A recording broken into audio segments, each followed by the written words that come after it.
Sí. Eso había pedido Javier. ¿Qué? Eso, Sí, sí, sí. Esto es tuyo. ¿Ya está? Esperamos, ¿no? Sí, sí. Está funcionando, ¿no, Felipe? Pues nada, buenas tardes a todos. Y eso que lo utilizo. Hola, buenas tardes.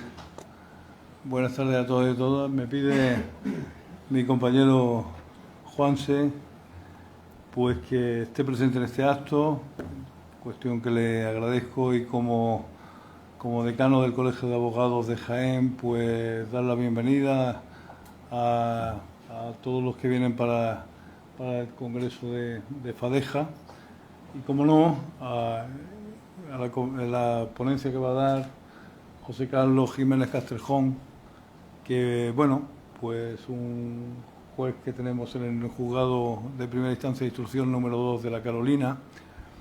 Y no desvelo nada si digo que mis primeros pasos que di como abogado después de mi carrera como opositor de judicatura, pues me apoyaba en la procura y me apoyaba en un procurador que se llamaba José Jiménez Cózar, que para mí es un lujo haber tenido, y que precisamente es el padre de José Carlos.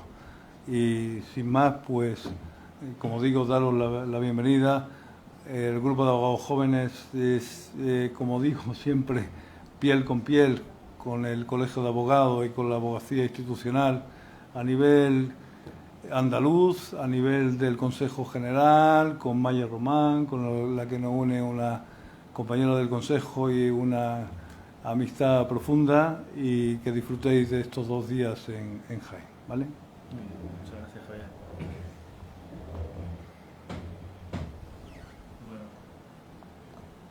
Bueno, muchísimas gracias, Javier. Gracias a todos y a todas los presentes en este pleno trimestral de la Federación Andaluza de Jóvenes Abogados. Llevaba ya tiempo la Federación sin reunirse en Jaén y la verdad que ya ha tocado, ¿no?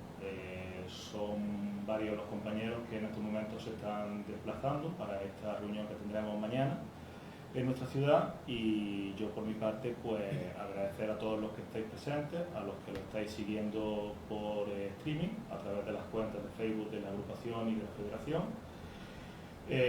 Es una formación con la que organizamos o con la que iniciamos este curso judicial, tanto del grupo como de la federación, y bueno, pues un lujo hacerlo con el juez del juzgado número 2 de la Carolina, con José Carlos Jiménez Castrejón, que bueno, que fue recibir la invitación y la aceptó muy amablemente de estar aquí con nosotros. Yo se lo agradezco en nombre de la agrupación y de la federación.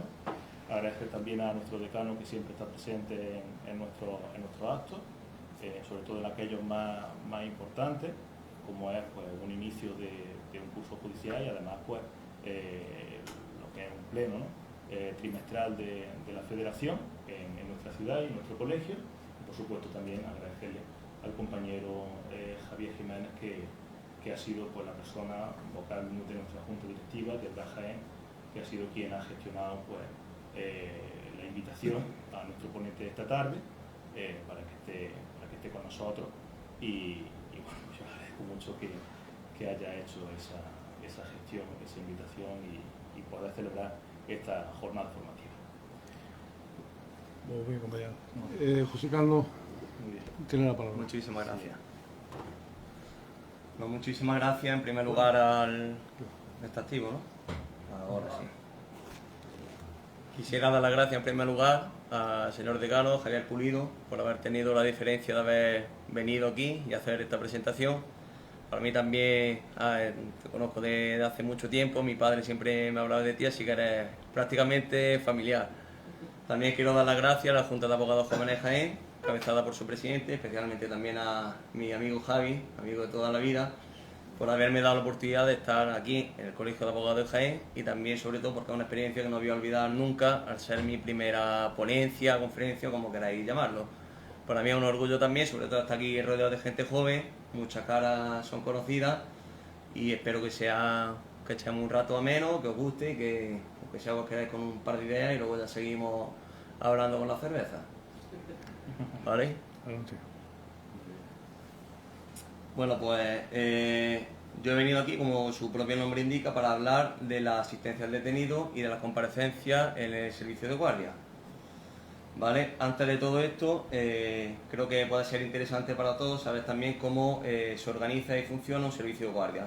Una breve introducción de unos 6-7 minutos, creo que puede ser interesante y también que os puede afectar a vosotros directamente. En cuanto a la organización, se regula en el reglamento número 1/2005 de aspectos accesorios de actuaciones judiciales, aprobado por el Pleno del Consejo General del Poder Judicial, en concreto el artículo 38 y siguientes. La guardia se organiza básicamente, depende de su organización y funcionamiento, según el número de órganos judiciales que se empeñen las funciones de instrucción, primera instancia de instrucción, en el partido judicial. Se diferencia entre guardia de permanencia o guardia de disponibilidad. Como su propio nombre indica, en la guardia de permanencia el servicio de guardia está permanentemente en el juzgado, horario de mañana y tarde, final de semana, con excepción de la guardia de 24 horas en grandes capitales. Y si pasan detenidos, ponen a disposición detenidos y hacen todas las actuaciones de guardia. También, por otro lado, está la guardia de disponibilidad, que son aquellas en las que los funcionarios, el juez y todo suelen estar en horario de audiencia y en el que por las tardes no se pasan detenidos, los fines de semana también se pasan detenidos, pero no se está presencialmente en el juzgado. Ahora creo que también puede ser interesante saber qué es lo que se hace durante el servicio de guardia, cuál es la materia propia del servicio de guardia.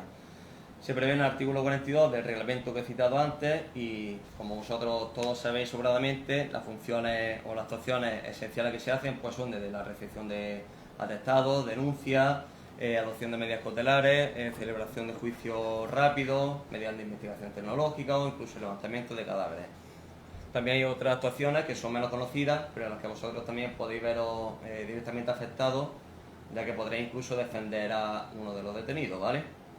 Puede ser internamiento por razón de trastorno psiquiátrico, en este caso no, adopción de medidas cautelares o restrictivas de derechos fundamentales cuando están afectados menores de edad y también actuaciones urgentes e inaplazables en materia de registro civil. Puede ser, por ejemplo, una autorización de un matrimonio en riesgo inminente de muerte.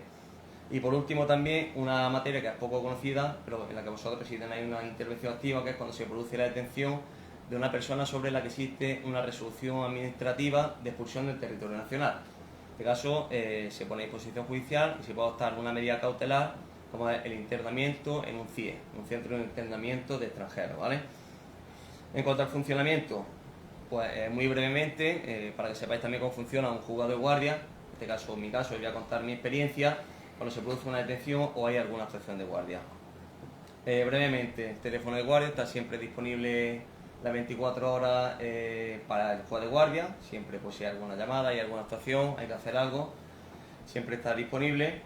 Y en este caso, cuando se llama por la fuerza actuante, suele ser la Guardia Civil, explico que me cuenten qué ha pasado, cuáles son los hechos, ya voy pensando también cuál es la calificación que estos hechos, si hay alguna medida cautelar solicitada, como una orden de protección, alguna otra medida cautelar, y a partir de ahí ya voy pensando también mentalmente cómo voy a organizar todo lo que es la actuación de guardia. Ya inicialmente, según la calificación de los hechos, pues voy pensando si se incoa un procedimiento, otro procedimiento de diligencia previa, de diligencia urgente, si hay que citar a una u otras personas y también, si es posible, la comparecencia, celebrar alguna comparecencia, ponerlo en conocimiento siempre del Ministerio Fiscal. ¿Cómo se organiza? Una vez que ya sé todos los hechos, sé las personas que están a disposición para ser citadas, informo a la Guardia Civil de quién tiene que ser citado, tanto víctima, testigo, y dispongo también el horario. También pregunto en este caso por vosotros, para ver si habéis prestado ya asistencia, tenéis que acudir al juzgado, cuando vais a acudir, y ya fijo también el horario de la asistencia.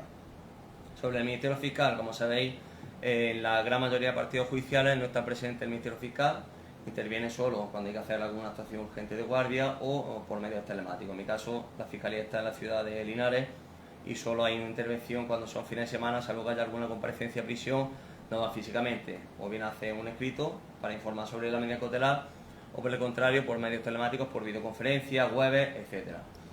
Una vez que ya está todo organizado, digamos el día de la puesta a disposición judicial, nos llega el día y la hora, ya presentan el atestado vía la ERNET, que sería lo más cómodo para todos, o vía también físicamente, como se ha hecho toda la vida, y ya ahí sí se estudia detenidamente. Ahí ya se ve cuál es el procedimiento que se incoa. Sobre todo se suele incoar diligencias previas o diligencia urgente. ¿Cuál es el criterio que yo sigo para incoar uno u otro procedimiento? básicamente es que toda la instrucción se pueda terminar durante el servicio de guardia, esa semana de guardia, o a lo sumo en la guardia siguiente. Si ya veo que a priori, por la situación de las personas, porque no estén localizadas, porque vas a practicar una instrucción más o menos compleja, se incoan diligencias previas directamente. Una vez que está ya el atestado, ya se dispone todo, se acuerdan las diligencias a practicar, están allí todas las personas y ya todo lo que sigue en materia propia de la función de la fase de instrucción, en la que como no es objeto de esta ponencia, tampoco quiero entrarme y quiero ya entrar en el fondo de la materia. No sé si antes de entrar en el fondo me he pasado yo, me he colado también. Perfecto, perfecto. Sí. Si se quiere excusar o algo. No, en absoluto. Encantado de escucharte. Muchas gracias. Bueno, pues ya sí que sí, voy a entrar con la asistencia al detenido y los derechos que este tiene. Inicialmente, la asistencia al detenido, la regulación de sus derechos y su garantía se iniciaron en el Convenio Europeo de Derechos Humanos, en su artículo 5, en la que relata cuáles son los derechos del detenido, cuál es la forma en la que se tiene que aplicar estos derechos y también se regula o se hace referencia al recurso para impugnar la detención, que conocemos hoy en día como habeas corpus. Con posterioridad, estos derechos fueron reconocidos y desarrollados en el Convenio Europeo de Derechos Civiles y Políticos y en la Carta de Derechos Fundamentales de la Unión Europea. En el ámbito nacional, como todos sabéis, el artículo 17 de la Constitución Española regula el derecho a la libertad personal y también el derecho a la asistencia letrada de todas las personas que son detenidas, junto con otro tipo de garantías, como por ejemplo también el habeas corpus. Mientras que el artículo 24 de la Constitución, íntimamente relacionado con esto, se refiere más bien genéricamente al derecho de defensa, aunque también se puede aplicar a los derechos del detenido, como más adelante haré una serie de diferenciaciones. También en el ámbito europeo, de la Comunidad Europea, la Directiva número 2012, número 13 del año 2012, aprobada por el Parlamento Europeo y el Consejo, se refiere a la información, el derecho a información en los procedimientos penales. Esta directiva que trata básicamente el derecho a la información del detenido, la forma en la que se presta esta información, cuáles son los derechos que tiene el detenido y también el derecho a la información de la acusación y el acceso a los materiales del expediente. En nuestro ordenamiento jurídico, esta directiva fue traspuesta por medio de la Ley Orgánica 5/2015, que modificó la Ley de Enjuiciamiento Criminal y la Ley Orgánica del Poder Judicial, y también la Ley Orgánica 13/2015, que supuso un desarrollo de la legislación anterior. Simplemente citar muy brevemente cuáles son los artículos fundamentales de nuestra legislación que se refieren a los derechos del detenido. Todo está previsto en la Ley de Enjuiciamiento Criminal, son el artículo 118, también referido al derecho a la defensa, como bien veremos a continuación, artículo 312 en materia de sumario, 775 diligencias previas, el artículo 520 sobre el que sí me voy a detener fundamentalmente durante toda la exposición. El artículo 520 es el artículo esencial de los derechos del detenido. Digamos que es una especie de mini constitución, una carta de derechos del detenido.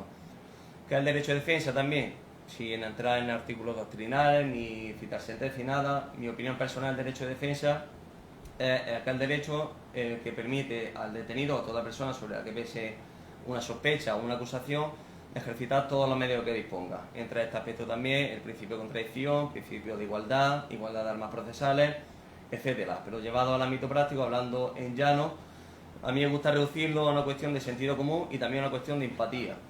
¿Por qué? Porque a todos nosotros se nos han podido plantear dudas sobre qué debemos de hacer cuando hay un detenido, si se están garantizando o no los derechos fundamentales, se puede garantizar mejor, etcétera.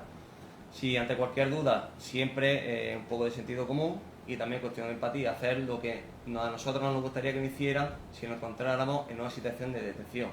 Aunque estamos en un arresto, en un calabozo, ¿qué nos gustaría que hicieran con nosotros? Pues bueno, ya sí, el artículo 520 es el único que voy a leer, y digo leer entre comillas, no me gusta leer tampoco artículos, creo que no es nada útil, porque vosotros lo sabréis sobradamente, y si no directamente con iros al teléfono móvil se puede ver en un segundo. Los derechos que se reconoce al detenido, el artículo 520, son los siguientes. En primer lugar, que es básico, el derecho a la información. Toda persona que sea detenida tiene derecho a ser informada de tres aspectos.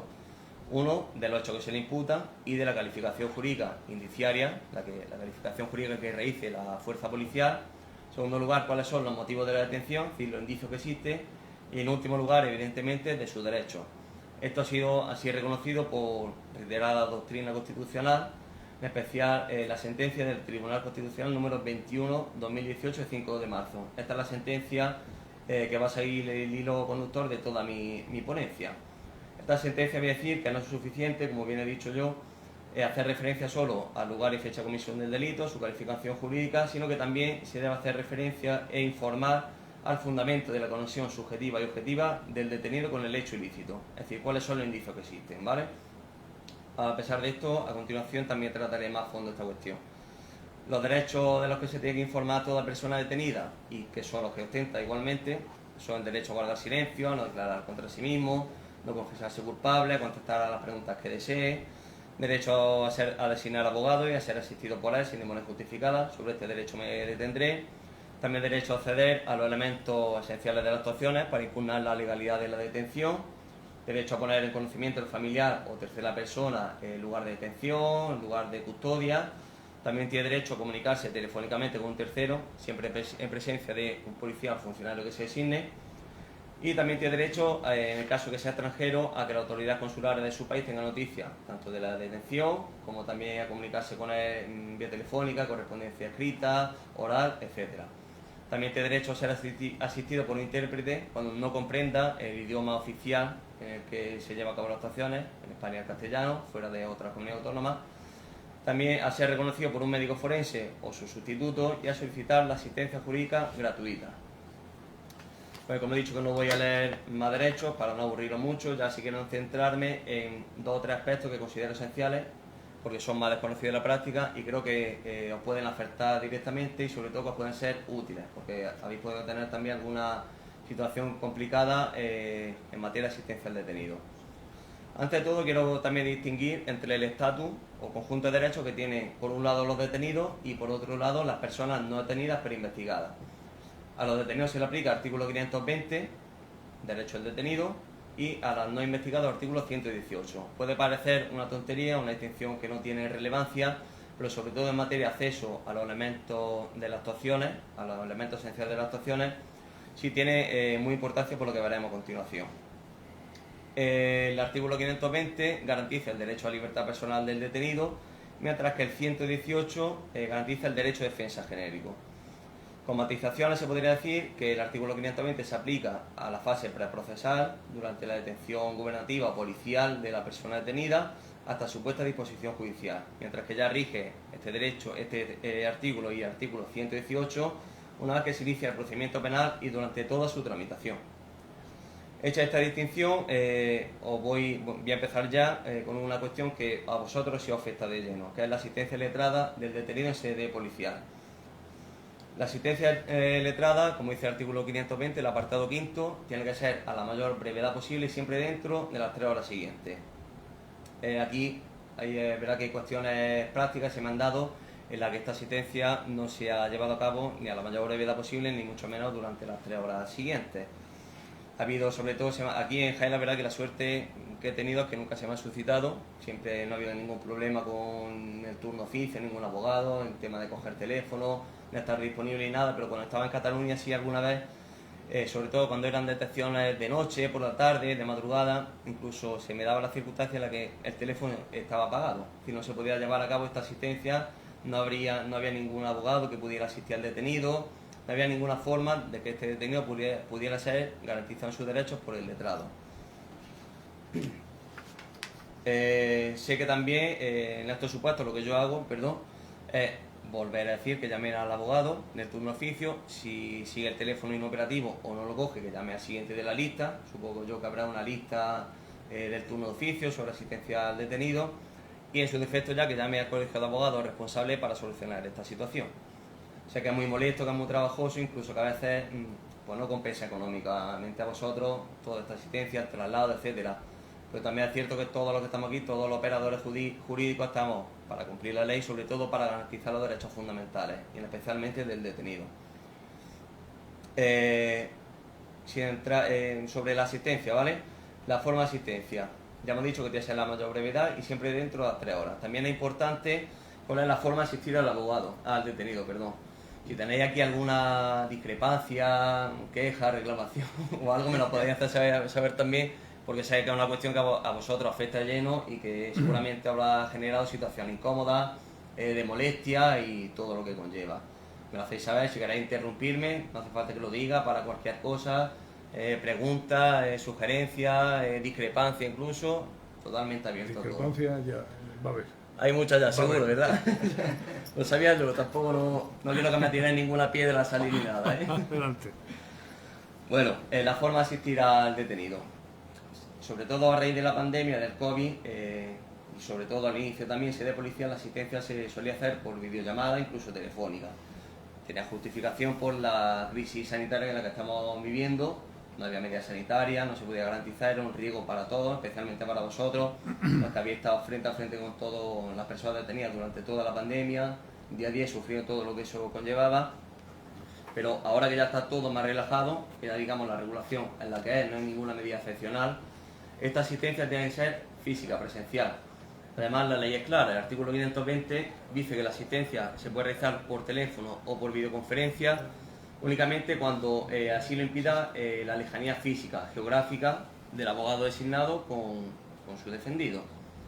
Este es el único motivo, según se prevé en la ley, nosotros nos tenemos que ajustar a la ley, que os justifique a vosotros también para no tener que ir físicamente. Aunque bueno, quizá luego alguna vez en la práctica, Guardia Civil, Policía Nacional os hayan permitido esta asistencia.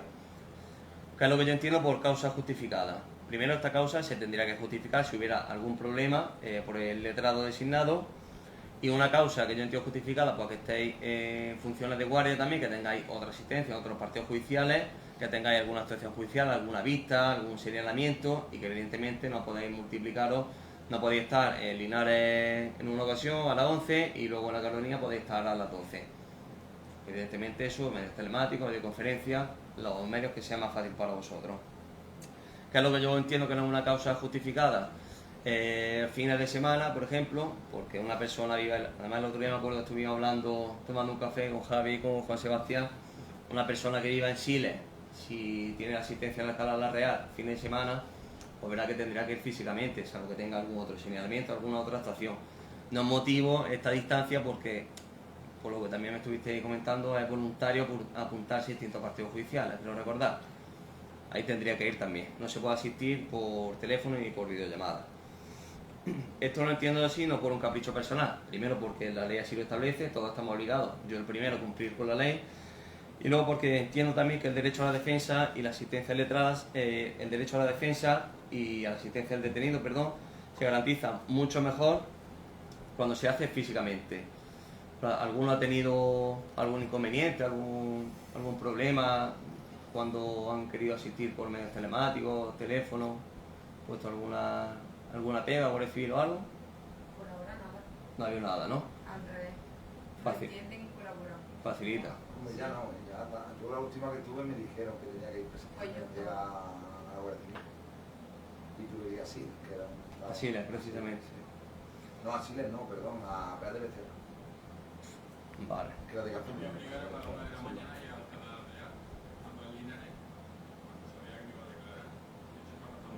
Es que la problemática que... El detenido estaba dormido y estaba en situación un poco, no se podía ni Sí. hablar. Podía seguir, Sí, tenía claro. que volver ahí.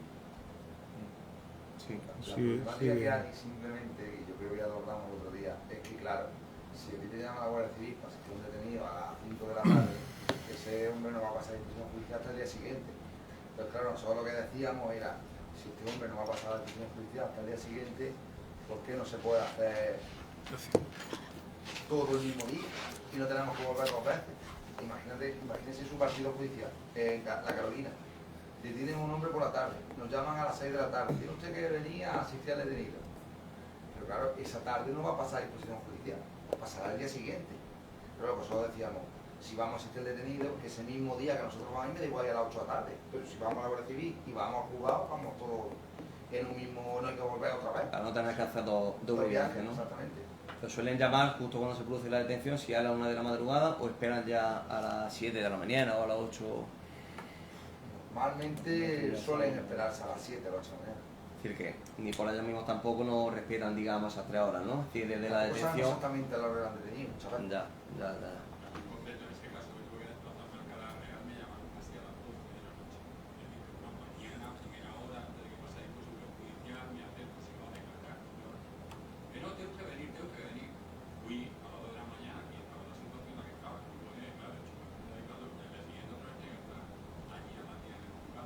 Por eso digo, yo comprendo la molestia. Perdón, Javier. Nada, no. Yo pienso solamente una sugerencia.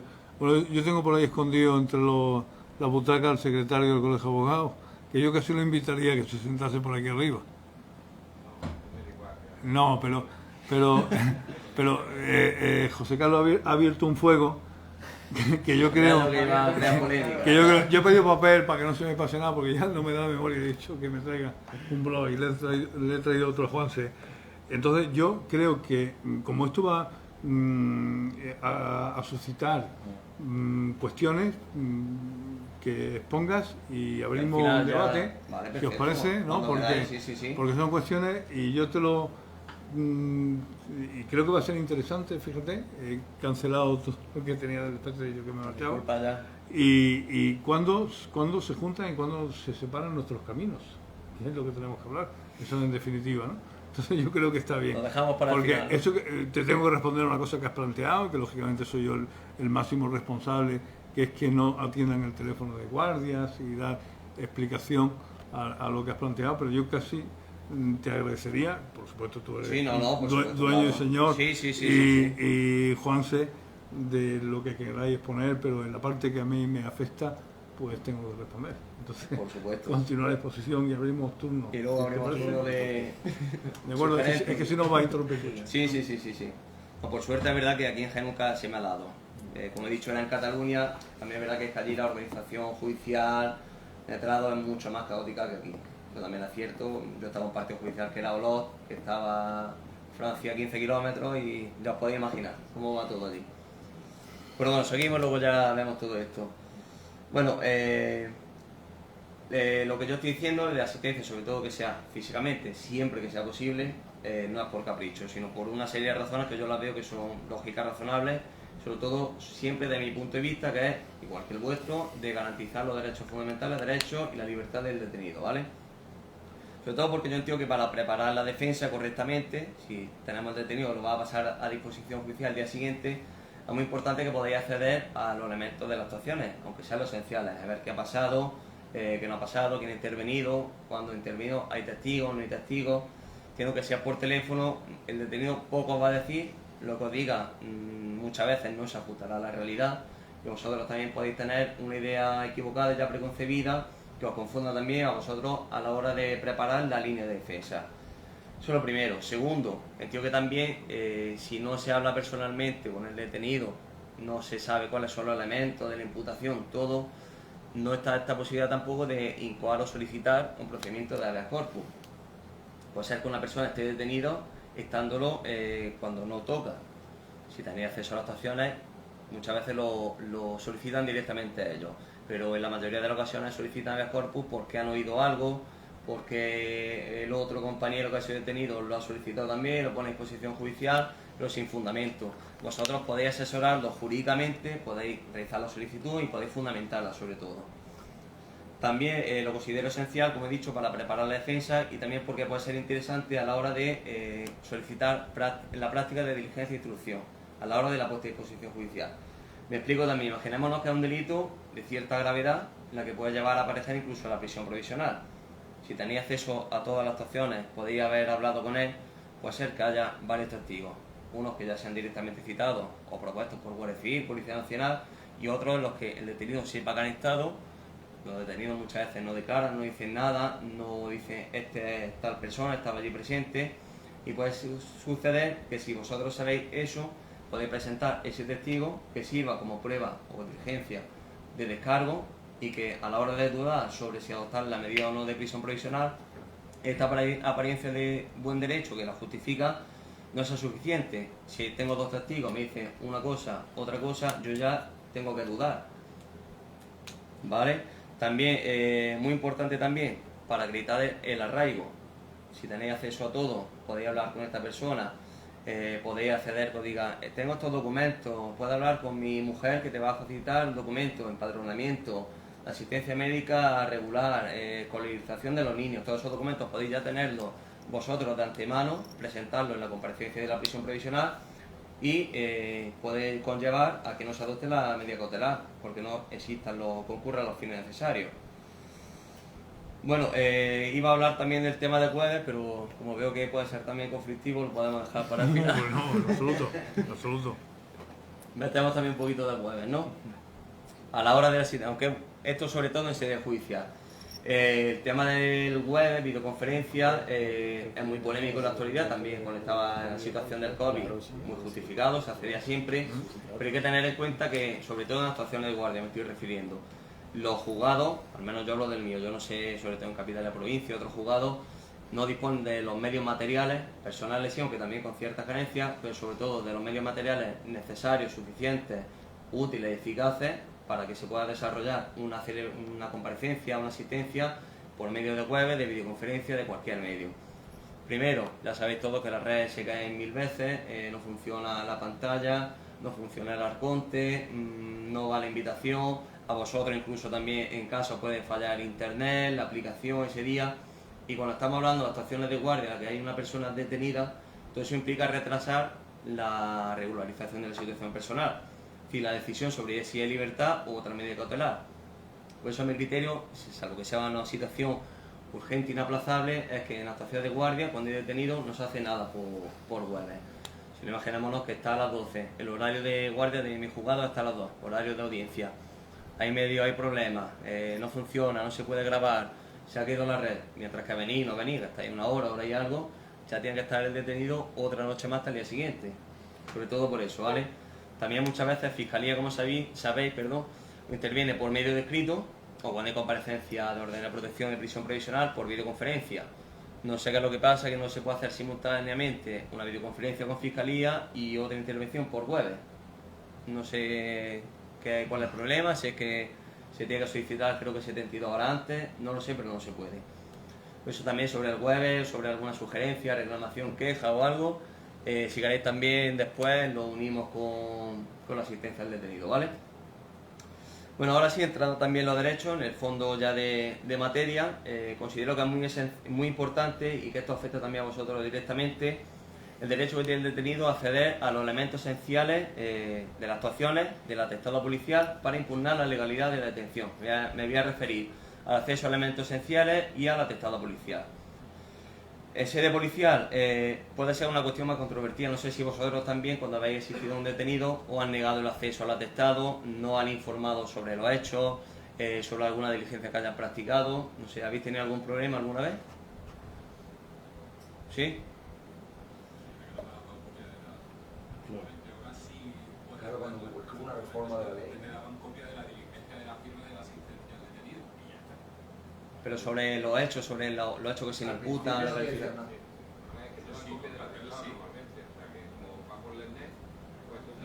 No, asistencia, sede policial. Me refiero a sede policial. En sede policial, copia del atestado no es que den poco, no dan nunca. Copia de atestado no lo dan. Por lo menos aquí en comisaría. Estoy hablando de una asistencia de ayer.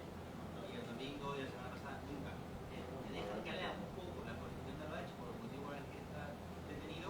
Entonces, básicamente por eso ya, obviamente no va a declarar porque no sabemos si hay testigos, si hay pruebas, si hay nada. Entonces, no es que no lo faciliten, que no lo dan nunca. ¿Y cuál es el motivo que alegan? Que no está cerrado el atestado, que no hay Sí, que diligencia. tenemos que hacer más diligencias, tenemos que cerrar el atestado, tal. Entonces, es que así es más rápido, si no se va a demorar. Ya estamos mandando los jugados y allí en el jugado inmediatamente lo dan, lo dice todo antes de llegar. Sí, claro. Sí. Bueno, pues ahora yo voy a centrarme en esto y voy a dar también unas notas esenciales, que eso es doctrina constitucional, la sentencia que he citado antes, que regula el acceso a los elementos esenciales, ¿vale? Y quizás os sea interesante también a la hora de alguna negativa del instructor del atestado, para que vosotros podáis denunciar esta vulneración, y el medio adecuado ¿cuál es? Instalar el procedimiento habeas corpus. Entonces ya se sale de duda, se activa todo, se comparece en sede judicial, detenido, vosotros estáis, instructor, custodia, todo. Bueno, sobre el acceso a los elementos esenciales. Pues bien, ¿qué es lo que dice la ley? La ley, fundamentada en la directiva del año 2012 que he citado anteriormente, es prácticamente una transcripción, viene a decir que el detenido, sede policial estoy hablando, solo tiene derecho a acceder a los elementos esenciales de la imputación que le permitan impugnar la legalidad de la detención, que permitan solo decirle estoy bien detenido o estoy mal detenido, para así ejercitar el procedimiento, la solicitud y el procedimiento de habeas corpus. ¿Cuáles son estos elementos esenciales para impugnar la legalidad de la detención?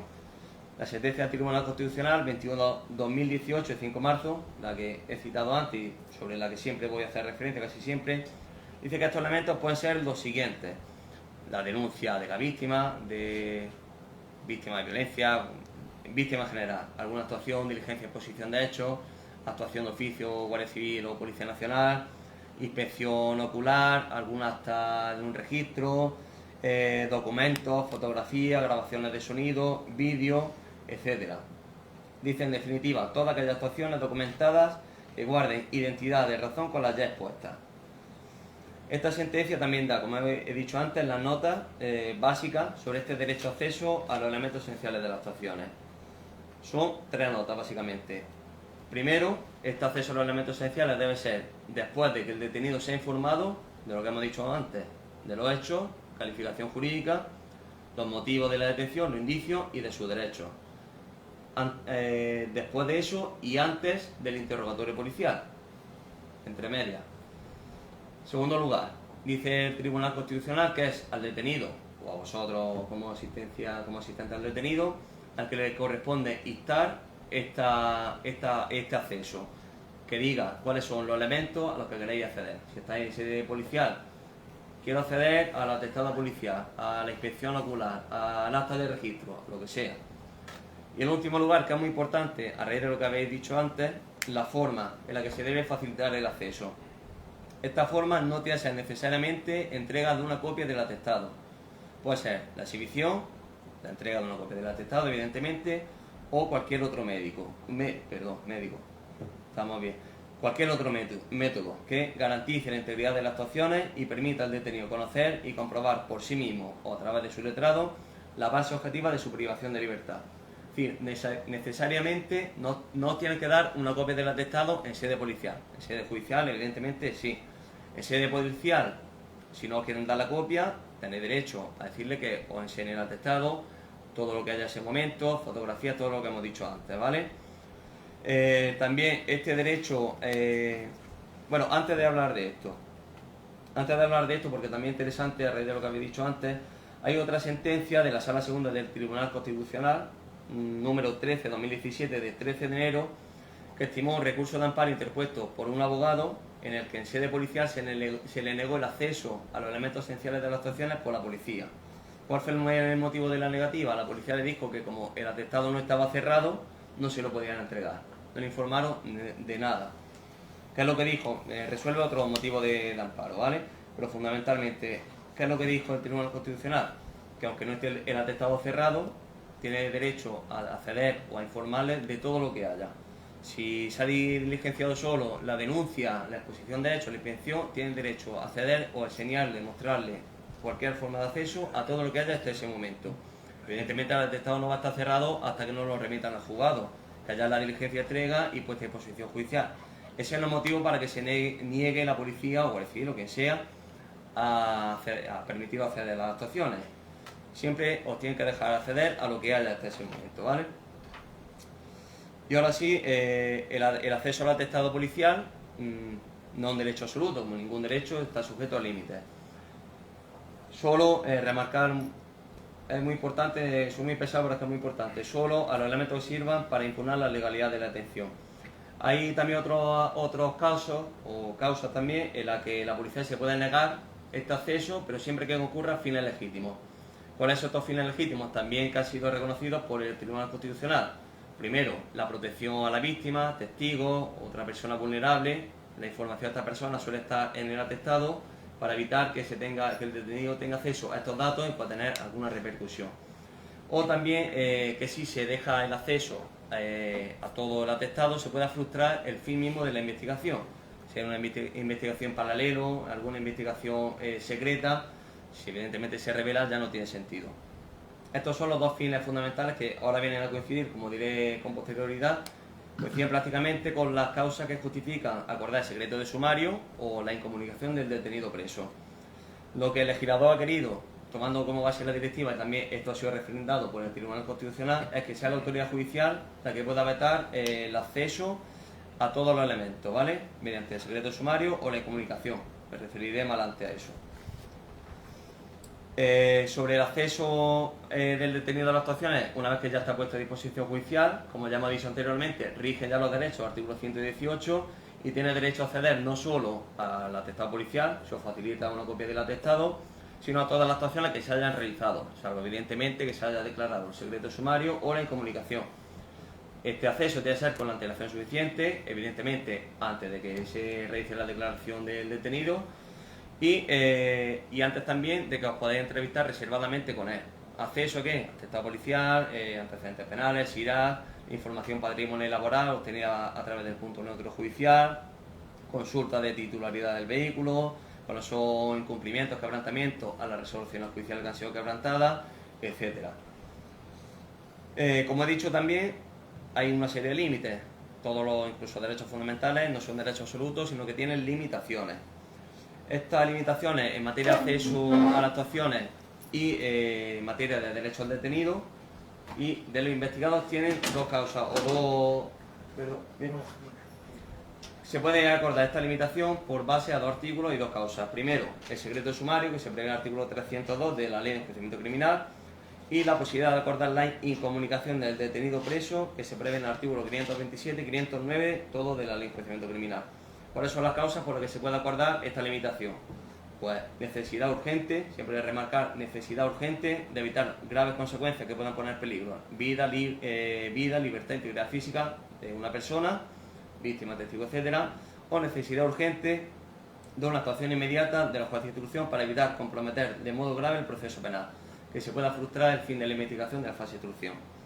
Cuando concurra cualquiera de estas causas, siempre por autorización judicial, autojudicial, se puede restringir estos derechos.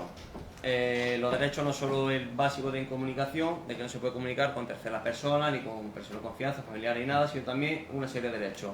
Derecho a designar abogado de confianza, a comunicarse reservadamente con él, a intervenir en las diligencias en las que la ley prevé su intervención y en el acceso a las actuaciones, también siempre con la salvedad de las actuaciones que sean esenciales para impugnar la legalidad de la detención. Eso siempre se debe respetar. Se puede acordar bien por la policía, a priori, en sede policial, siempre siendo ratificado en las 24 horas siguientes por auto judicial, o bien se puede hacer mediante solicitud o de oficio por el órgano judicial, también mediante auto motivado. 5 días de incomunicación, prorrogable por causa justificada, otros 5 días más.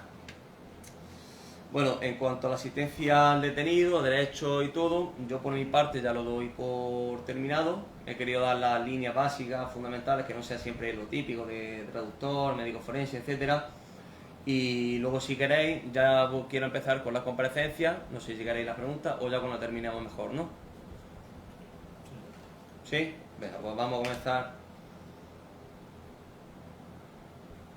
con las comparecencias durante el servicio de guardia. Son fundamentalmente 4. Comparecencia para decidir sobre la acción de prisión provisional, orden de protección, artículo 544 bis y comparecencia en diligencia urgente. Luego hay otras comparecencias o vistillas que se pueden celebrar también durante el servicio de guardia, pero bueno, son mucho menos recurrentes. Para adoptar alguna medida de protección al menor del 158 del Código Civil, comparecencia también en los casos del habeas corpus, pero bueno, tampoco, si hay tiempo y tenemos ganas, que creo que será más bien de irnos a tomarnos algo, las vemos, si no, pues para otra ocasión, ¿vale? Primero voy a comenzar por la comparecencia de prisión provisional, por su gravedad y porque dentro de esta se pueden solicitar todas las medidas cautelares que se deseen. Se convoca la comparecencia no solo para solicitar la adopción de la prisión provisional, sino también para solicitar la prestación de fianza. La prisión provisional se regula en los artículos 502 siguientes de la Ley de Enjuiciamiento Criminal. Y ahora bien, ¿cuándo se convoca esta comparecencia? Como el propio artículo 505 dice, se debe de convocar siempre que el juez, de forma directa y de propia mano, no decida ponerlo en libertad al detenido sin fianza, salvo que se solicite por el Ministerio Fiscal o si hay alguna acusación particular constituida, que en ese momento es bastante raro. Para decidir sobre la convocatoria, yo suelo tener varios criterios, que eso es una opinión personal, otro puede tener otros criterios, pero creo que son básicos. Uno, la gravedad del delito. Como sabéis todos, solo se puede optar la prisión provisional cuando el delito que se comete tiene una pena máximo igual o superior a 2 años de prisión, con la excepción de que tenga antecedentes penales no cancelados, cuando el riesgo a evitar sea el de fuga y haya 2 requisitorios en los 2 últimos años, o cuando se trata de una víctima de violencia de género o doméstica y el fin por el que se vaya a optar la prisión provisional sea que no estoy contra el medio jurídico suyo. La segunda circunstancia que tengo en cuenta pues son las personales del detenido. Si tiene antecedentes penales, evidentemente que no estén cancelados, cuáles son los delitos de esos antecedentes. No es lo mismo un delito violento, un robo con violencia, que un hurto, un delito contra la administración de justicia, un delito de corrupción, y la pena también que se le impuso. Y el último elemento que tengo en cuenta es la propia naturaleza del delito. Primero, que cumpla los requisitos del límite penológico, y también que sea un delito violento.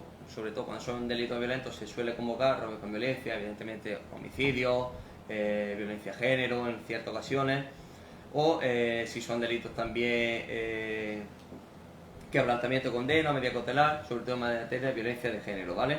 Esos son los 3 criterios que yo tengo en cuenta. Personalmente no convoco la comparecencia si tengo ya bastante claro que va a ser una libertad provisional sin fianza, salvo que también que lo pida alguna acusación. Sobre el contenido de la comparecencia, pues bueno, una nota básica: 72 horas desde la puesta a disposición judicial, siempre a la mayor brevedad posible. En cuanto a los intervinientes, es preceptivo siempre detenido con asistencia letrada, Ministerio Fiscal y si hay alguna acusación particular. La comparecencia, ¿cómo se desarrolla? Pues la sabéis sobradamente, muy rápido. Se da traslado al Ministerio Fiscal para que realice su informe, luego al letrado si hay acusación particular para que se adhiera, solicite también lo que quiera, y por último también al abogado, a la defensa, para que realice sus alegaciones. A mí también me gusta darle traslado en último lugar, aunque no se prevea tampoco expresamente como un derecho a la última palabra, pues sí me gusta darle traslado al detenido, puesto que puede ser importante, sobre todo a efecto de que nos diga algo, nos acredite algo sobre el arraigo, por si no se le ha preguntado. El contenido de la comparecencia, aparte de las alegaciones, también se puede proponer pruebas en esta comparecencia, ya que se practique en el mismo acto o dentro de las 72 horas siguientes. En la práctica, prueba muy poco, ya que en la mayoría de las ocasiones las declaraciones de testigos víctimas pues se han practicado antes. La mayoría de los casos en los que se propone prueba suele ser documental enfocada a acreditar este arraigo. La única circunstancia en la que a mí se me ha dado, y además era un caso curioso, fue estando aquí ya en la Carolina, era un requisitoriado con el juzgado de lo penal de Jaén por inasistencia al juicio, para que convocáramos comparecencia y aseguráramos la presencia en juicio. El detenido decía que él no había intentado fugarse, que había ido al juzgado de la Carolina y no tenía medio económico para desplazarse a Jaén y quería hacerlo por videoconferencia. Era un detenido que era bastante habitual y ya podéis saber que la credibilidad era poca o ninguna. Bueno, declaró, dijo que fue al juzgado y que habló con un funcionario del juzgado. Estando allí dije que su funcionario, a ver si es verdad. ¿Qué pasó? Que el funcionario corroboró todo lo que había dicho, que había ido al juzgado, que dijo que no tenía dinero para el autobús y que quería hacerla por videoconferencia. El resultado, pues se practicó esa prueba, que se acordó de oficio, y si no se hubiera practicado seguramente hubiera ingresado en prisión provisional, pero como se practicó consideré que no había un riesgo de fuga, había un arraigo, no intentó sustraerse y se puso en libertad. Libertad provisional, se citó nuevamente. Siguiendo con el contenido de la comparecencia, además de la prisión provisional, se puede aprovechar para solicitar otras medidas cautelares: orden de protección, prohibición de aproximación, prohibición de salida a territorio nacional, obligación de comparecer a pudacta de forma subsidiaria, etc. Y también es muy importante la sujeción que tenemos los jueces a la hora de decidir sobre la adopción de la medida cautelar. Si ni el Ministerio Fiscal ni la acusación particular, si la hay, solicitan la prisión provisional o la fianza, no la podemos adoptar. Automáticamente puesta en libertad, sin perjuicio de que se adopten otras medidas cautelares. Esto también da lugar a algunas discrepancias y diferencias de posiciones. Si se solicita la prisión provisional pero no la fianza, yo entiendo que como se puede lo más, yo puedo acordar de oficio la imposición de una fianza. Libertad provisional o prisión provisional eludible bajo fianza. Otra postura dice que como no se ha solicitado la fianza es o prisión provisional o libertad. Una postura intermedia que creo que está dentro de los límites de la prisión provisional, de sus requisitos, y que sobre todo es más beneficiosa para, en este caso, el detenido. Y por último, ya para terminar, se dicta el auto correspondiente y también esta comparecencia se lleva a cabo con los mismos términos para ratificar la medida cautelar. Cuando le ha celebrado la comparecencia y ha adoptado el auto un juzgado que no es competente, acuerda la inhibición, va al juzgado competente y se convoca la comparecencia para ratificarla, modificarla o dejarla sin efecto. La siguiente comparecencia a la que me quiero referir es la de la orden de protección del artículo 544 ter de la Ley de Enjuiciamiento Criminal.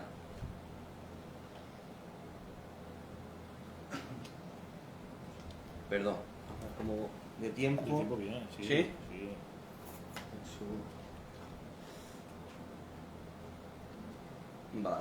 Perfecto. Bueno, pues la segunda comparecencia, 544.3. Lo primero a tener en cuenta, porque se trata de algunos de los delitos que se prevén en ese artículo, delitos contra la vida, la libertad, integridad, etcétera, y sobre todo que el sujeto pasivo sea alguna de las personas a las que se refiere el artículo 173, apartado segundo del Código Penal. Comprende tanto violencia de género, que en la mayoría de los casos es lo que se celebra, como la violencia doméstica. En cuanto a la legitimación, si bien hemos dicho anteriormente que la prisión provisional solo se puede adoptar si lo pide alguna de las partes, la orden de protección se puede adoptar incluso de oficio, ¿vale? Cuando haya un riesgo grave, urgente, un riesgo inminente para que ponga en peligro la vida e integridad de la víctima. La competencia para su celebración, también aquí suele haber algún problema. La regla general es que es competente el juzgado que lo sea para conocer del asunto o que esté conociendo. Violencia de género, el lugar de residencia de la víctima. Violencia doméstica, el lugar de comisión del delito, con la excepción de los fueros subsidiarios que se prevé en el artículo 14 y 15 de la Ley de Enjuiciamiento Criminal. Lo que sucede también en la práctica, la solicitud de orden de protección y la denuncia se formula ante la Guardia Civil de Linares y resulta que la víctima vive en La Carolina. Se pone a disposición la solicitud y el atestado ante el juzgado de Linares, resuelve sobre la orden de protección solicitada y luego acuerdan la inhibición, por supuesto recurrente. El plazo para su celebración, 72 horas igualmente, y también una característica que es muy singular y que le distingue de la del artículo 544 bis. Para celebrar la comparecencia de la orden de protección tiene que estar preceptivamente la víctima, el detenido o investigado, asistido de letrado, y el Ministerio Fiscal. Si no está cualquiera de estas personas, el Ministerio Fiscal lo dejamos aparte. Si no está o el detenido o la víctima presencialmente, se celebra la del artículo 544 bis, a la que me iba a referir a continuación, ¿vale? Sobre el contenido de la medida a adoptar, en esta comparecencia se distingue entre medidas penales y medidas civiles. Las penales, todos lo sabéis, la más recurrente, prohibición de aproximación, comunicación, residencia en determinado lugar, incluso colocación de la pulsera, dispositivos de control telemático. Y en el ámbito civil también hay que distinguir según haya menores de edad o no haya menores de edad. Si no hay menor de edad, siempre se tiene que solicitar a instancia de la víctima. Si hay menor de edad y estos menores de edad conviven o dependen de la víctima, el juez está obligado a pronunciarse de oficio. Además de que también lo puede solicitar el representante legal y el Ministerio Fiscal, evidentemente. También es importante saber que a partir de la reforma que se produjo en el año 2021 se ha cambiado de forma radical la adopción de la medida civil en materia de violencia de género. Cuando los menores de edad son menores hijos en común de víctimas y denunciados y han sido víctimas directas o indirectas de la violencia. Basta con que haya estado residiendo en el domicilio, que hayan presenciado algún insulto, la amenaza o evidentemente la agresión.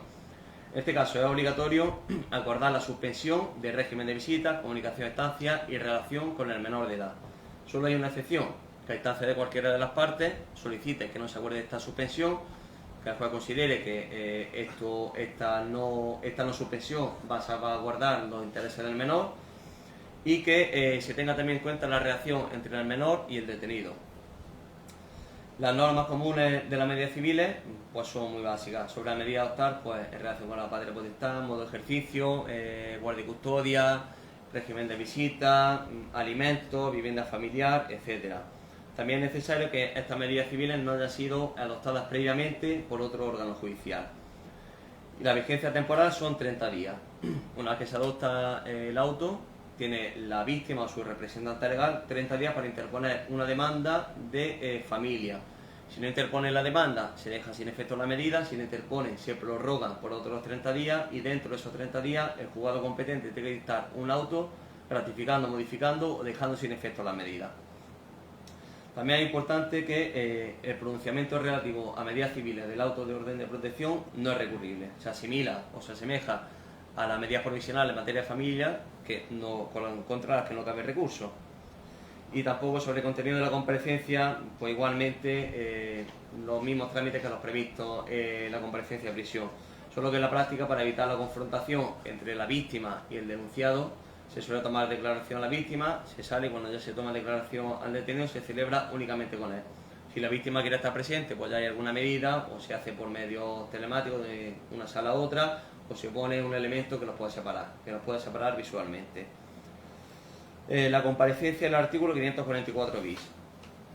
Esto lo primero que llama la atención es que no es una comparecencia así, la ley de enjuiciamiento criminal no se prevé que se celebre o que se convoque una comparecencia para adoptar cualquiera de estas medidas.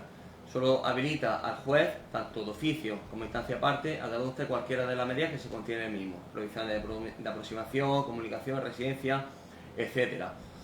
Ahora bien, hay que distinguir cuando se solicita la medida cautelar en una denuncia escrita o en una denuncia que da lugar a un atestado ante Guardia Civil o Policía Nacional.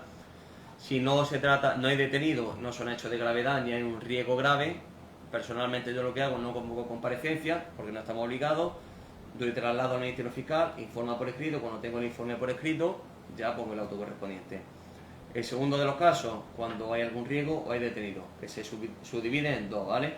Si la solicitud va acompañada de la detención, en este caso pues igualmente se cita a la víctima, se cita al detenido, se cita al letrado y al Ministerio Fiscal.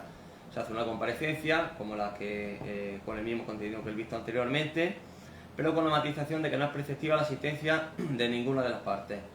Evidentemente, si está detenido, el detenido con su abogado va a ir, pero si no está detenido, solo investigado, puede suceder bien que no vaya la víctima, sea citada y no vaya, o que no vaya el detenido.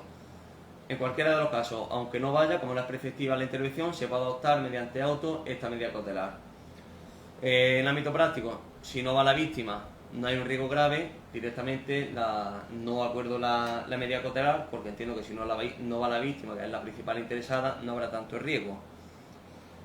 Y si no acude el investigado, que acude la víctima y tengo elementos, como he dicho, se puede adoptar perfectamente el auto. Y en cuanto a la medida a adoptar, pues son medidas penales de cualquier naturaleza, las más habituales, prohibiciones de aproximación, comunicación, residencia, etcétera, con la salvedad de que no se puede adoptar ninguna medida de carácter civil.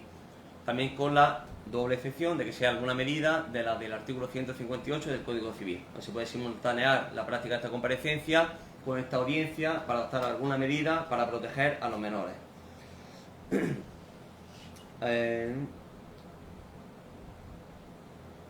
Vale. Y por último ya, más ya una hora y algo, ¿no? Me voy a referir a la comparecencia prevista en el artículo 798 y siguientes de la Ley de Enjuiciamiento Criminal en diligencia urgente o juicio rápido. Aquí voy a hacer referencia a los aspectos más básicos, ¿vale? Pues la práctica, como todos vosotros sabéis, ahora también, si me podéis decir, también por curiosidad mía, es la forma de hacerla. La forma que prevé la ley, estrictamente la ley, todo, siempre se hace como prevé la ley. Pero la forma legal, dando traslado para alegaciones, grabándola, redactando la comparecencia, o la forma, digamos, ajustada a la ley, pero rápida y ágil, en la que se reduce simplemente, hay conformidad, no hay conformidad, va a reconocer los hechos, no va a reconocer los hechos, se confecciona el acta y básicamente se dicta sentencia o se cita para el juzgado de lo penal. O sea, la experiencia, sobre todo, se celebra mayormente la segunda opción, ¿no? El acta directamente, ¿no? ¿Sí? Hay de todo, ¿no? Normalmente, ¿no? Bueno, pues la forma. El acta recoge, ya se celebra de una forma u otra los trámites legales. ¿Cuál es el contenido del acta y el contenido de la comparecencia? El siguiente. Cuando ya se han practicado todas las diligencias de instrucción que se han acordado en el auto de evacuación o durante el servicio de guardia, se convoca esta comparecencia. Si el juez considera suficiente la diligencia, continúa como veremos a continuación. Si no las considera suficientes, se puede o bien esperar a que las partes soliciten alguna diligencia o bien transformar de oficio de diligencias previas. Si son suficientes, se da traslado al Ministerio Fiscal, acusación si hay, y a la defensa para que estime si son suficientes o no a su criterio la diligencia práctica. Si interesa la práctica de alguna diligencia, se transforma previa. Si no interesa la práctica de ninguna diligencia, se acuerda a continuación por los trámites previstos en el artículo 801 y siguientes de la Ley de Enjuiciamiento Criminal. Una vez que se continúa, se solicita que se pronuncie sobre el sobreseimiento o la apertura del juicio oral. También pone de manifiesto que el sobreseimiento se puede acordar de oficio por el juez de instrucción también, pero bueno, no es lo habitual. Cuando las partes se pronuncian ya sobre el sobreseimiento, si todas están de acuerdo, se acuerda evidentemente. Si no están de acuerdo, se dictaría el correspondiente automotivado, o si están todas de acuerdo en continuar con la preparación del juicio oral, se acuerda si está auto, se recoge en el acta, en la que se acuerda la continuación a fase de preparación de juicio oral. En esta fase ya, cuando el Ministerio Fiscal, y acusación si hay, presenta el escrito de acusación. Aquí pues ya, como todos sabéis también, Hay dos opciones: que reconozca los hechos, se conforme con la pena que se solicita y acaba con sentencia de conformidad, o que no reconozca los hechos o no se conforme directamente con la pena o con la responsabilidad civil, en cuyo caso ya se procede a la citación de todas las partes, se coge la agenda de señalamiento del juzgado de lo penal, que está todo informatizado, y se cita a todas las partes y a todos los testigos para la celebración del acto del juicio oral ante el juzgado de lo penal. También en este caso también quiero poner de relieve, porque alguna vez ha habido también algún problema sobre, y ya con esto termino, sobre la posibilidad o la acusación que presenta Fiscalía. Digamos que tienes dos alternativas: si te conformas, solicito esta pena; si no te conformas, solicito otra pena. Yo eso entiendo que es perfectamente lícito y ajustado a derecho. No hay que olvidar que el Ministerio Fiscal se rige por el principio de oportunidad. Se puede asimilar también al caso: si en el acto del juicio reconoce los hechos y se va a conformar, el Ministerio Fiscal va a pedir una pena menor. Y también el juez, a la hora de valorar y de graduar la pena, puede aplicar este reconocimiento e imponer una pena inferior. Si no te conformas, está en todo tu derecho, tanto el Ministerio Fiscal como la acusación, de solicitar una pena superior, siempre y cuando que evidentemente sea una propuesta, siempre que no sea un escrito de calificación que ya esté firmado y que sea firme. Si es una propuesta, no está firmado, pues simplemente enseñar al letrado cuál es la propuesta de acusación, de calificación. Está conforme, tiramos con esta; no está conforme, el Ministerio Fiscal, yo entiendo que puede presentar perfectamente cualquier otra propuesta de acusación. Y bueno, yo por mi parte, ya como vamos ajustados de tiempo, ¿verdad?, ya sobre la comparecencia de habeas corpus y de 158 ya para otro momento. Ahora hablamos de ella en la cerveza, si os parece, ¿vale? Y por mi parte, ya si queréis ahora entrar en el tema de las preguntas, alguna sugerencia, queja o reclamación, lo que queráis, que también estamos abiertos a todo, a todo. Pues si tenéis alguna cosa. Muy bien.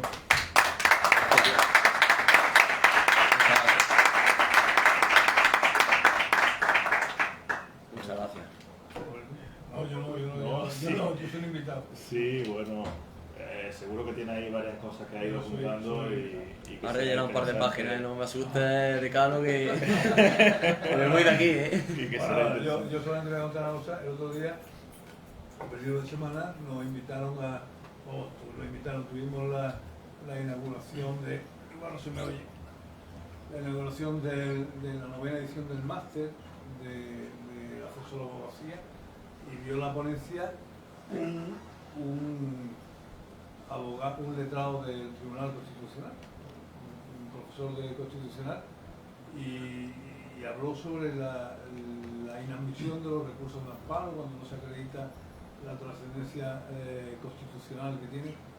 Y entonces pues decía que eso se debía a la negligencia y a la impericia de los abogados. Entonces yo estaba sentado en los pupitres y digo, con la rebeldía que nos dan los pupitres, y por eso ahora he venido, digo, me quito de ahí y me siento a tener libertad, ¿no? en libertad. No, en serio, te doy la enhorabuena por tu ponencia. Yo estoy convencido que nosotros tenemos la perspectiva, somos más viejos ya, lo he dicho al principio cuando he empezado los pasos, de la mano de tu padre como procurador, que eran los que nos ayudaban verdaderamente cuando teníamos un desconocimiento. Y yo era opositor, fui opositor 5 años de judicatura con poco éxito, pero bueno, luego tuve el éxito de ser y la posibilidad de ser abogado, de lo que presumo.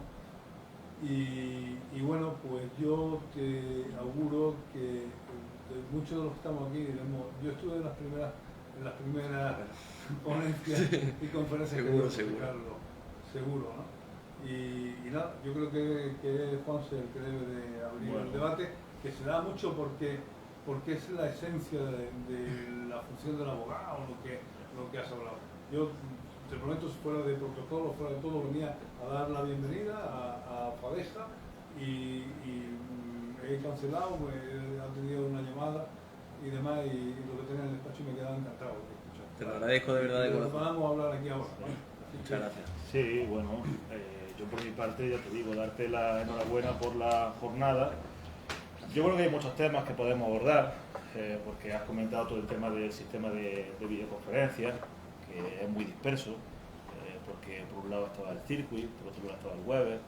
Al principio de la pandemia, cuando no se sabía, después incluso hemos hecho declaraciones por videollamada de WhatsApp y al final yo creo que eso es una carencia, el que no exista un desarrollo del LERNET que nos permita pues tener no solamente el expediente digital, sino hacer esas videoconferencias por LERNET y que queden grabadas. Yo creo que sería, en fin, lo mejor, ¿no? para el justiciable y para todos, ¿no? De la misma manera que quedan, cuando se hacen en sala, quedan grabadas, o cuando se hacen pues en el despacho del juez o en la sede judicial, que quedan transcritas en el papel, ¿no? Entonces, no sé tu opinión acerca de esa dispersión que existe y esa escasa regulación, o por no decir ninguna, ¿no? que unas veces en unos juzgados te lo admiten, en otros no.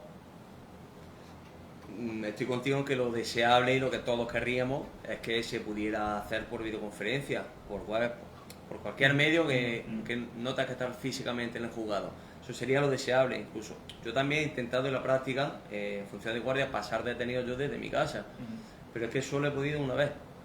Es que ni yo puedo hacer esto porque un día ha fallado el enlace, otro día no va la red, otro día el Arconte no graba. Ayer mismo tuvimos una incidencia, creo que a nivel de Andalucía, en el que el Arconte no funcionaba, y evidentemente sería deseable. Lo que pasa es que si la administración no dota de medios materiales para todo esto, y sobre todo que se garantice, verdad, lo que dice la ley, la comunicación bidireccional, imagen y sonido, mientras no haya medios materiales, los que nos proporciona a nosotros, para que eso sea así, yo entiendo que es que no se puede. Sobre todo en funciones de guardia, personalmente yo no lo suelo hacer porque no puedo, porque no puedo por el detenido, porque si hay algún fallo, si yo pongo en su lugar, no funciona internet, no funciona la aplicación, y estoy 12 horas más durmiendo en un calabozo porque no ha funcionado el sistema telemático. Sobre los criterios, pues también, pues a vosotros creará una inseguridad jurídica tremenda saber que en un juzgado lo admite y que en otro no. En vía civil, por poner el ejemplo también por estos medios, yo siempre que audiencia previa, audiencia previa, no tengo ningún inconveniente que abogado y procurador intervenga por medios telemáticos. Cuando a un juicio, si ya un perito va por videoconferencia mediante sorto a Almería, otro perito va por web, bueno, ya que por web no se podría, por videoconferencia a otro sitio, es que ya no estoy puesto yo tampoco en esto, pero no sé por qué motivo no se puede hacer simultáneamente web y videoconferencia. Lo deseable sería eso y unificar criterios, pero mientras en un juzgado se pueda, en otro no, es que es muy complicado. No sé si aquí en Jaén Capital tienen mejores medios, funciona mejor, o si acceden más, no lo sé. Lo mismo, ¿no? Lo que sí decía que es verdad que el sistema no permitía la multiconferencia. Pero el tema no es por eso. Yo entiendo que el tema, cuando lo hemos preguntado, es por la grabación. Porque no por hacer la grabación simultánea. Claro, no, que se puede conectar, creo, en videoconferencia y web, pero el Arconte no permite grabar. No graba. Efectivamente, el Arconte no graba. Sí. Ese es el problema. Y han dado, de mis jugados han puesto mucha incidencia, miles de incidencias. Una vez le dicen que es que no se puede y otra vez que es que tienen que solicitarlo 72 horas antes. Tienen que hacer una instancia al cabo de Sevilla para que preparen ellos la multiconferencia y bueno, ya sabemos cómo funciona todo esto. Unas veces sí, otras no. Seguro que hay muchísimas preguntas. Yo te quería preguntar también, lo comentábamos el otro día en el café que tomamos, la forma o los criterios a la hora de minutar si diligencia es previa o diligencia urgente, ¿no? Un poco esa exposición que siempre es interesante, porque muchas veces no sabemos cómo se va a tramitar esto, por diligencia urgente o por previa. Ya. Tenemos esa duda, ¿no? Lo deseable para todos, para vosotros, nosotros, el detenido, todos, que fuera todo por diligencia urgente. Primero, pues porque la asistencia es todo más rápido, nos ahorramos también el trámite del procedimiento abreviado, encuentra luego al que era detenido, notifica la autoapertura judicial, etcétera, etcétera. Escrito acusación, defensa. El criterio, también verá que hay que tener en cuenta mucho la agenda de los juzgados, sobre todo de pueblo. La semana que tengo la agenda muy cargada, yo no suelo incoar mucha diligencia urgente, porque nosotros el miércoles, que es el saliente de guardia, es cuando va el fiscal físicamente al juzgado. Otros días no va. Ahí concentramos delitos leves, familia y diligencia urgente. Si ya es un día bastante complejo, no por mí, sino también por vosotros. Si convocamos la comparecencia a las 12, se atrasa, que estáis allí esperando 2 horas, pues no me parece justo. Yo creo que el tiempo de todos los que estamos allí vale lo mismo. El mío, el vuestro, el de los investigados, de las víctimas. Quitando esos criterios, pues que la instrucción sea sencilla, que sea prácticamente por la declaración de la víctima, del detenido, antecedentes o algo del punto neutro, alguna tasación y ya está. Que se pueda terminar sobre todo en esa semana de guardia o a lo sumo en la siguiente. Yo me he encontrado también cuando estaba en Cataluña que había diligencia urgente que llevaban tramitándose 3 meses o 4 meses. Es que eso no es un juicio rápido, eso es un juicio lento, digamos, ¿no? Por la broma.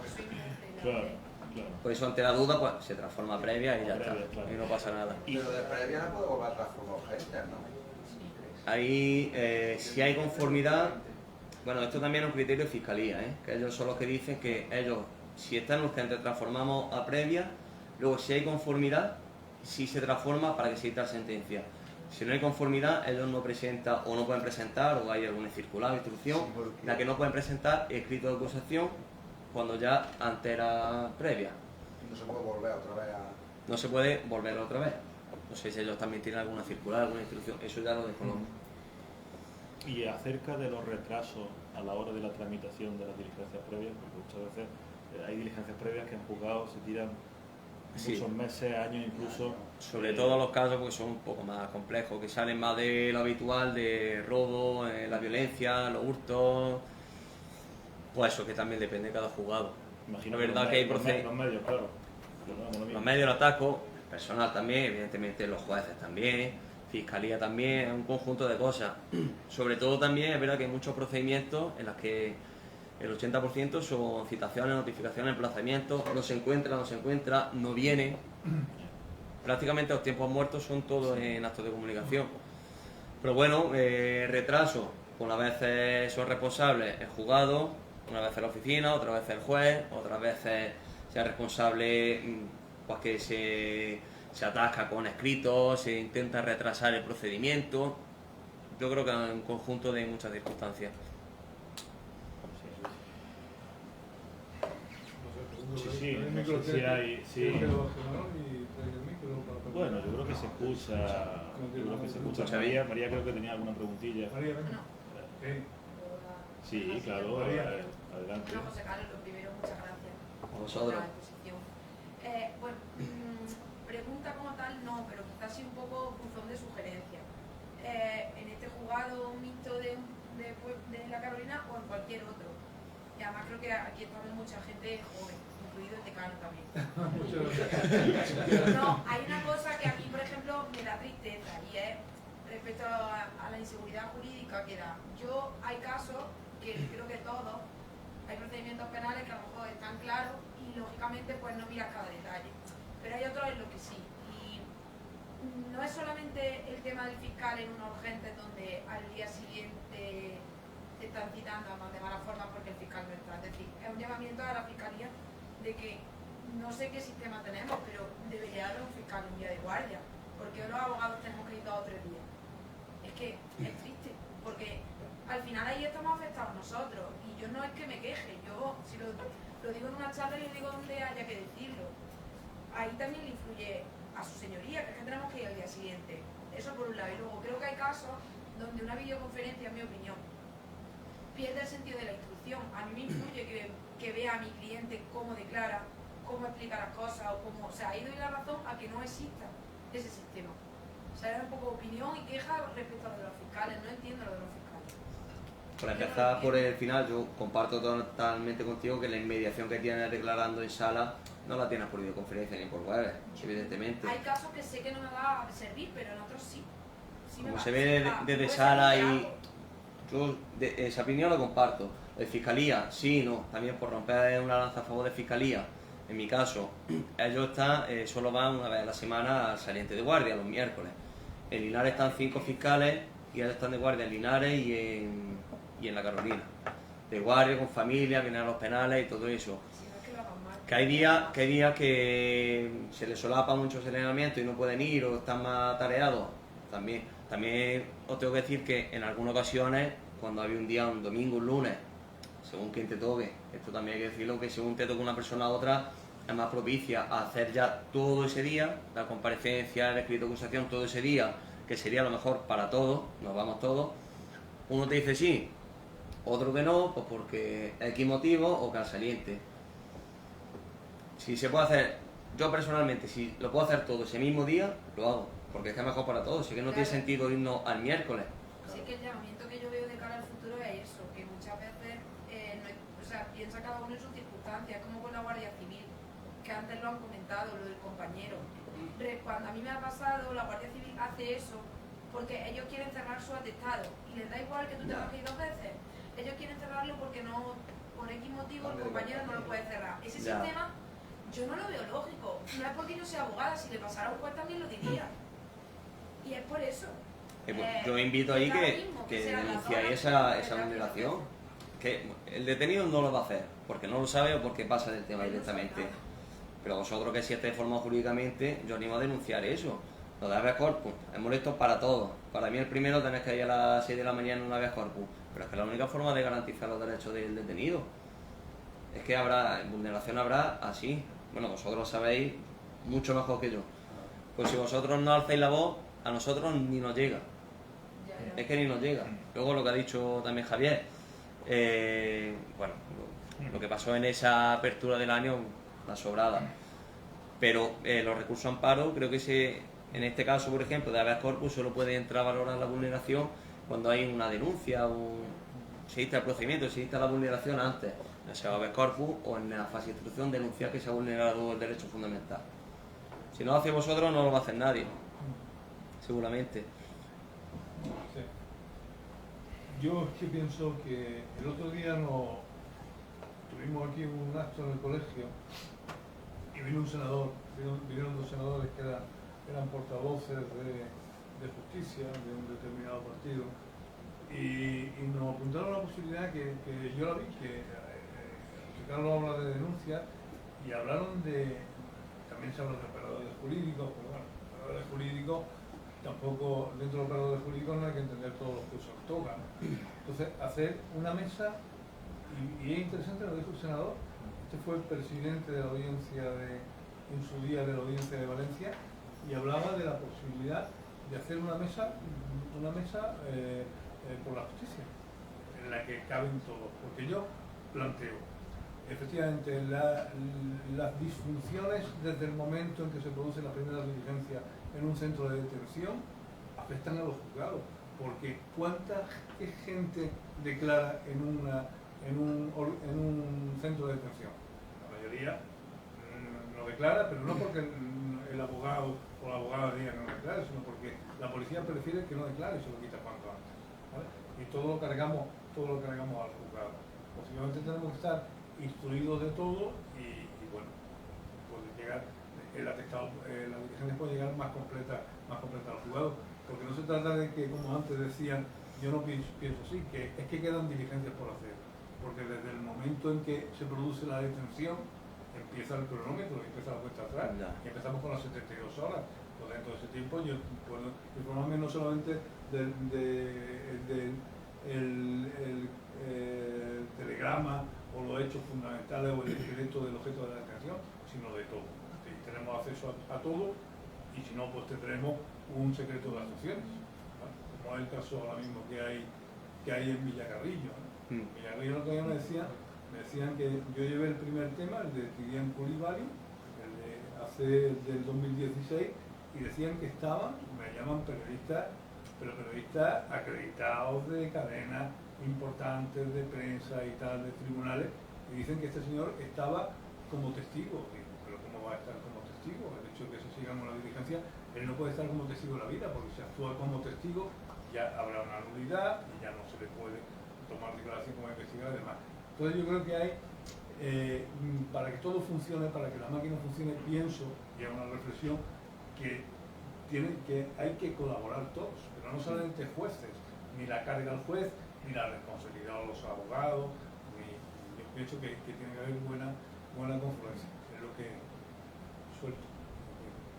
Sería muy interesante lo que has comentado, hacer una mesa con todos los operadores, incluyo también ahí Guardia Civil y Policía Nacional, una serie de parámetros, instrucciones, hablar de esto, también poner toda la deficiencia que habéis visto, a los que de verdad, a los jefes, a los capitanes, al comandante, que sea de Policía Nacional y de Guardia Civil, y sería, yo lo veo muy interesante. En Cataluña, por ese lado con Mossos Escuadra, sí tenía cada X meses una reunión con ellos para ver cómo iba todo, y ellos me decían expresamente, dinos qué es lo que has notado tú de los atestados, de detenidos y todo, para poder mejorar. Yo creo que sería muy útil hacerlo tanto vosotros, procuradores. Cuando Sería fue muy- en el confinamiento, cuando estaba todo complicado, pues el presidente de la audiencia nos reuníamos en la sala de vista, iba algún juez decano de algún partido judicial, y ahora ha entrado Valle y bueno, pues nos proponemos tener reuniones con fiscalía, con tal, pero claro, cuando dicen la mesa por la justicia es mucho más amplio, ¿no? Y yo creo que todos tenemos que participar. Totalmente. Particularmente si alguna vez en la Carolina estoy totalmente abierto y dispuesto a todo lo que tengáis que hablar, de sugerencias, de quejas, de detenidos, de todo, para lo que necesitéis. Está allí el despacho abierto. Además ahora desgraciadamente se ha ido mi compañera Rocío y asumo las funciones de decano, así que me toca pringar un poquito más. Y con mayor razón, para todo lo que queráis, ahí estamos. Bueno, no sé si hay alguna pregunta más, alguna cuestión que queráis comentar. Antonio. Juanse, el tema es un poco una sugerencia. Yo creo que los medios telemáticos no se utilizan suficientemente, sobre todo desde Fiscalía. También me sorprende que en asuntos de familia civil el fiscal te lo encuentre por videoconferencia y en este tipo de asuntos penales no intervenga el fiscal en tiempo rápido. Por ejemplo, llegamos a estar, vamos, nosotros lo sabemos todos, hasta el punto de sentido de tener que hablar por teléfono con el fiscal, muchas veces para temas de juicio rápido, porque el fiscal tenga que mandar un FAR al juzgado para ver tu tipo de acusación, etcétera. Yo creo que un poco, pues, se trata un poco de implementar también las nuevas tecnologías desde todo el punto de vista, y en este caso. Y otro caso que nos ha llegado ya a un nivel interno del colegio es la preocupación de algún juzgado de la provincia de que las declaraciones de investigados y detenidos se hacen en la oficina de la judicial, no en el despacho de asesoría ni en sala de vista grabado. Y eso yo creo que atenta desde el punto de vista a la privacidad de las personas. Yo creo que eso tendríamos que intentar, pues, ver la posibilidad de que se pueda mejor. Sobre lo primero de los medios telemáticos, pues personalmente interviene además bastante por medios telemáticos Fiscalía. A nosotros solo va los miércoles, no sé si ahí también vosotros habléis por teléfono. Bueno, si va allí los miércoles saliente, entiendo que está allí el fiscal, podéis hablar. Si es cualquier otro día, pues sí, pues la verdad que es muy molesto tener que hablar por teléfono con ellos, que se presenten escritos. No sé si te refieres a que preferís hacer más formalmente la comparecencia y que se grabe.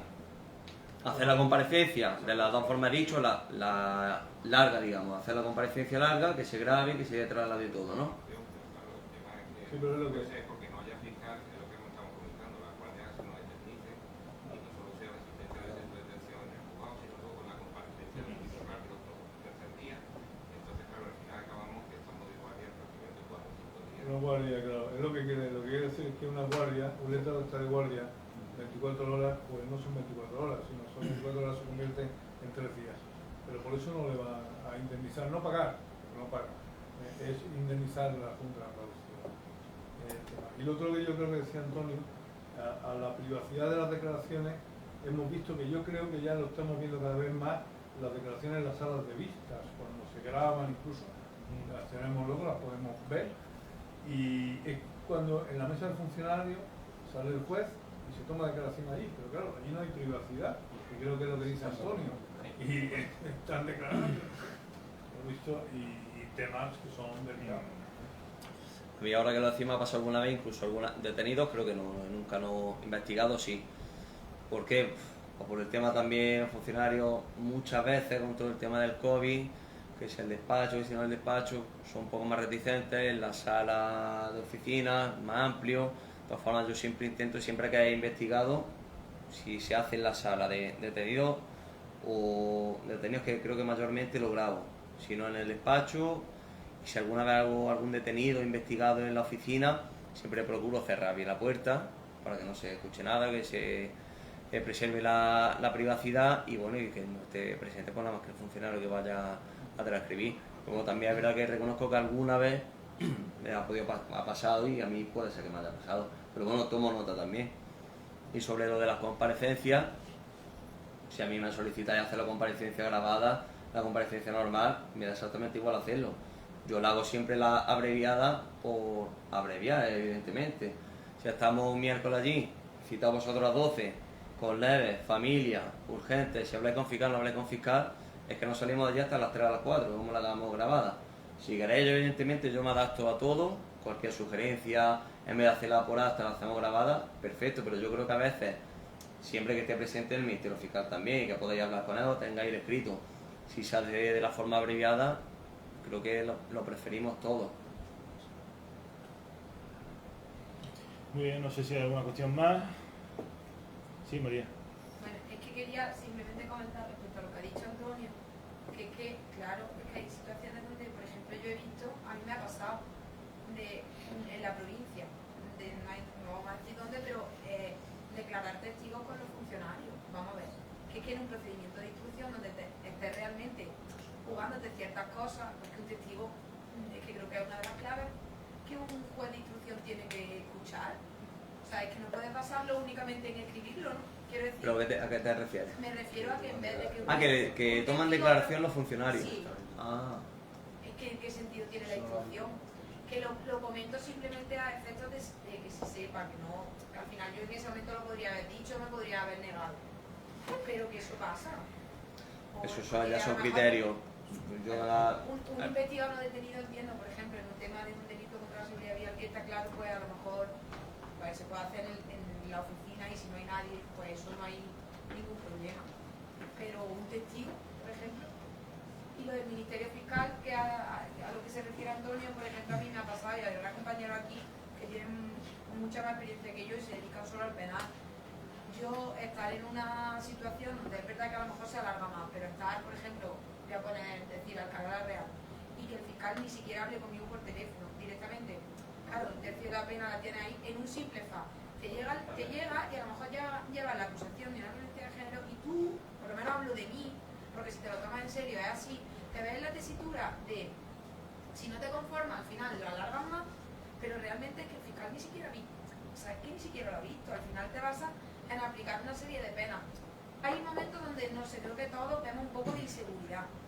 Priva un poco, o sea, premia más la celeridad de terminar con eso y en cierto momento el fiscal creo que tiene que estar ahí. Si al final yo me refiero a eso, a que falta a lo mejor más fiscales o más días en partido judicial.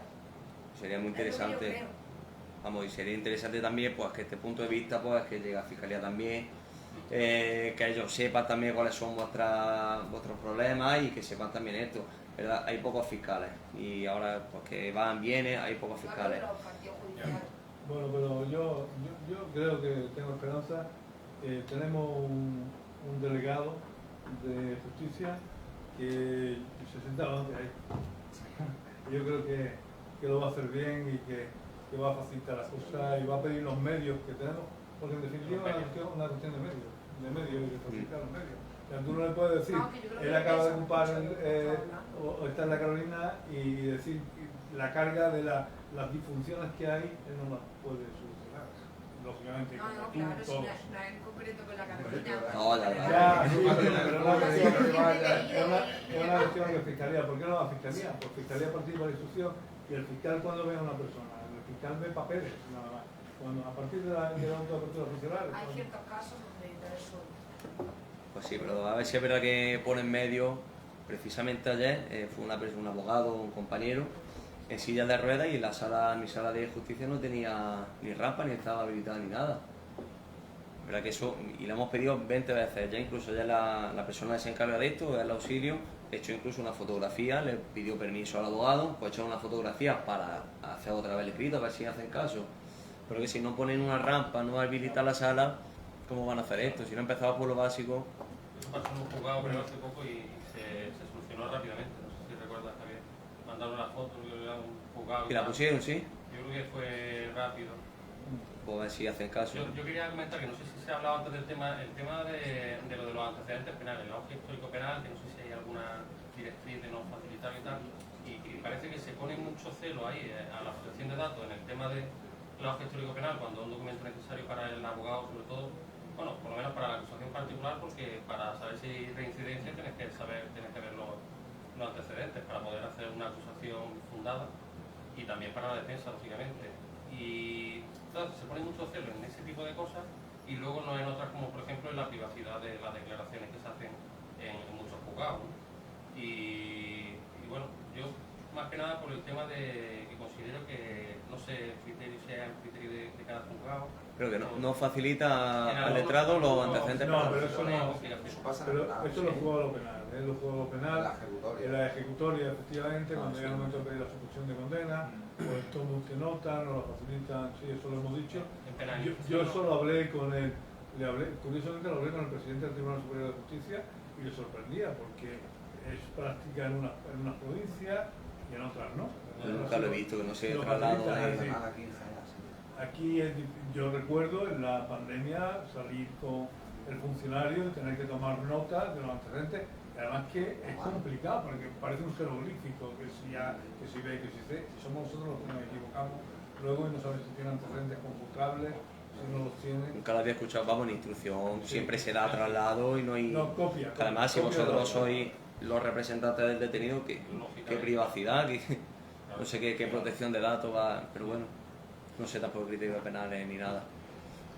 Bueno, y ahora una de las cosas que se apunta es con la nueva ley del derecho de defensa han pedido la doble cámara, ¿sabes? Sí. Una cámara que enfoque a estrado y que enfoque también a... A mí me da lo mismo que me vean, si me ven directamente me da lo mismo. Pero bueno, que tampoco no entiendo, si he leído yo los motivos eran por las contestaciones, los gestos. Yo creo que eso es algo excepcional. Yo solo me veo a mí, evidentemente. Pero yo creo que como regla general no hay ningún mal gesto, ni por grabar se va a evitar más estas situaciones, no lo sé. A mí particularmente me da lo mismo que me graben o no me graben. Y además, cuando hacemos videoconferencia web, se nos enfoca directamente a nosotros. Así que me da igual. Muy bien, pues si no hay más cuestiones, pues nada, simplemente reiterarte el agradecimiento por esta magnífica jornada formativa. Yo creo que ha sido muy provechosa para todos y queremos despedirte pues teniendo un detalle contigo para que nos tengas presente siempre en tu despacho y tengas un recuerdo de este día, de esta primera, esperemos de muchas jornadas formativas que... La convenida aquí ya el mayor regalo.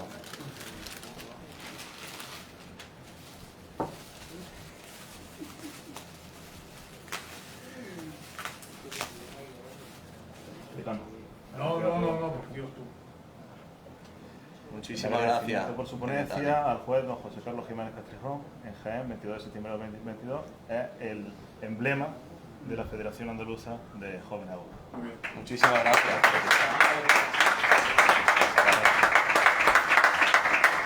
Muchas gracias. Primer trofeo. Muchas gracias a todos y a la Federación también personalmente, ¿vale? Gracias. Gracias. Otra vez. Me he cargado hoy. No he tenido el coche hoy. Buenas, ¿qué tal? ¿Cómo estamos? Gracias. Habría que conectar una almohadilla aquí para que no hagan ruido las sillas. ¿Ha cortado Félix? Se me ha olvidado que se ha cortado el móvil. Se ha cortado la grabación.